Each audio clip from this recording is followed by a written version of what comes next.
Can you tell me the one marsupial animal which is available only in one country or one continent, not available anywhere else in this world?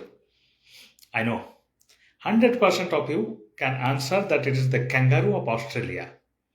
But the question is that why it is not available anywhere else in the world? Similarly, there are some birds like emu and like ostrich or kiwi which are available in a particular zone of this world, not everywhere. Why? Because climate is suitable for them to grow in those countries only. So, climate is very essential for survival of us in each of our society or the geography. But what happens if the climate is disturbed? It is changed. There are lot many challenges we can face.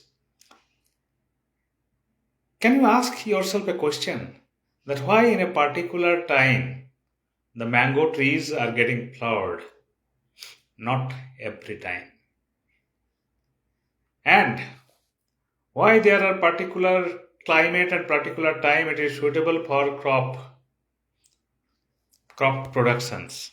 Not every time. Because of certain speciality in the climate of that time. So there is always importance of the climate for us to survive and to grow for the living beings, be it plant or be it animal. But anyhow, if this climate is getting disturbed, what may happen? Nowadays, it's quite evident that every now and then, particularly in this year, India faced the lot of cloudburst and the heavy rain.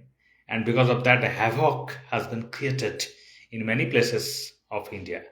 Right now also, in the northern foothill of the Himalayas, Uttarakhand, Kashmir, and many other states, they faced the tragic pouring of the rains, like pouring in the buckets, and in a very small duration of the time, heavy rainfall that created havoc and created the flood because of the cloudburst. Now, this is destruction of the natural habitat of the animal. Why is it happening? Because of the climate change. The climate change, it's a quite evident in every corner of this world because we, the human being, in the name of the development, we are disturbing this nature. In the name of the constructions, we are cutting and felling the trees, but we are not creating. So we are not planting the trees equivalent amount so that nature can save itself. Nature has its own remedies, provided we should nurture. But if we do not nurture, the nature will take the revenge from us, and that is happening. And it is quite sad things that the wildlife, those are losing their natural habitat in the name of the development. Recently, a news came that government has given the permissions for the oil exploration in Assam state and in the natural habitat of the elephant. Though environmentalists, they are raising the questions of the decision from the government. But my question is that for the development, we need petroleum, so we need coal. But if we can create the equivalent amount of the forest in some places nearby, it can sustain. But we, this human being, for extra greed by nature of us, we are not letting the other things develop. So, ultimately, the nature is taking its own revenge. So definitely, if anything disturbed in the natures, the wild animals, those are the part of the ecosystem, those are getting disturbed. Those are disturbed. If the natural food chain is being broken, they cannot get the proper food. For example, some days, long before, around 1952, Mao Zedong, Chinese revolutionary leader, decided to kill sparrows because, in the notion, the sparrows are the culprit for eating the crops from the paddy field. But he didn't think that sparrows are not only eating the paddy but eating also the locust. But in absence of the natural predators of the locust, the sparrows and the other birds, the locust populations increased by leaps and bounds.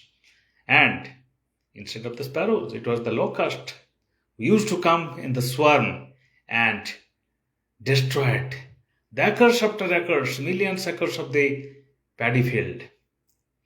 So the famine was there, and it is called the man-made famine in China. So you know that this is the reactions, this is the repercussions of some bad effect and the bad decisions of the human being. Similarly, in case of the natural destructions, we are facing the problem which can be avoided if we apply our brains and we take some preventive precautionary actions to save the nature. And ecosystem once disturbed, it is very much uh, difficult to restore that ecosystem.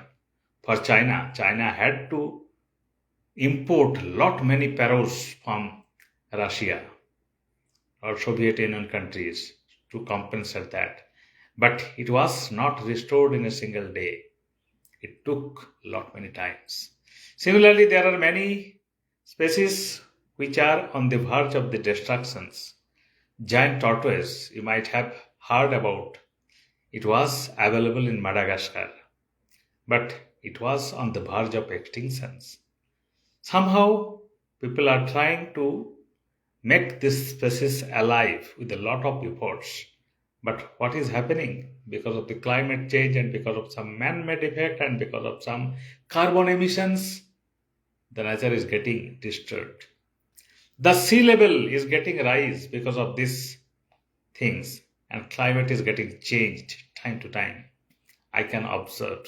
From my perceptions, I can tell that in this country, Zambia, when I came 10 years back, at that time it was not so much harsh in summer. But right now, the summer is quite harsh as per the standard of this country and this region. And it is unbearable sometimes in the daytime to remain cool in the outside because of the scorching sun. Not up to the level of India, the tropical regions, but again, it is increasing day by day. And that's why rainfall quantum is getting disturbed in this country as well. Some natural habitat is getting destroyed, and the dwelling place of the wildlife that is dwindling day by day. All these effects compounding is creating the bad impact on the ecosystem, and it is very difficult to survive if we do not take the proper actions right now. It's high time to take the action to mitigate the disturbance of the uh, climate change. At least with some positive human effort, we can do it by plantation of the trees and by watering all those trees to nurture for the few years, up to 5 years maybe. After that, all those trees can create a lot of greeneries and it can mitigate the effect of the climate change.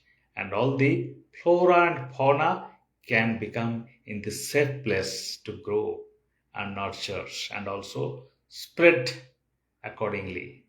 This is all about the effect of climate change on the wildlife and also ecosystem.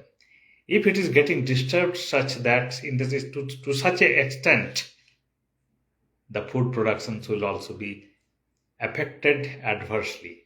And we don't have the food in such cases by selling copper or by selling petroleum oil. We cannot get our food, the two ends meet. We cannot eat the petroleum, we cannot eat the gold, or we cannot eat the copper. At least for our survival and for our mankind to become healthy, we must need the proper food, and that is available only we can put our environment in a natural healthiness. This is all about the impact of climate change on wildlife and also the ecosystem. Thank you.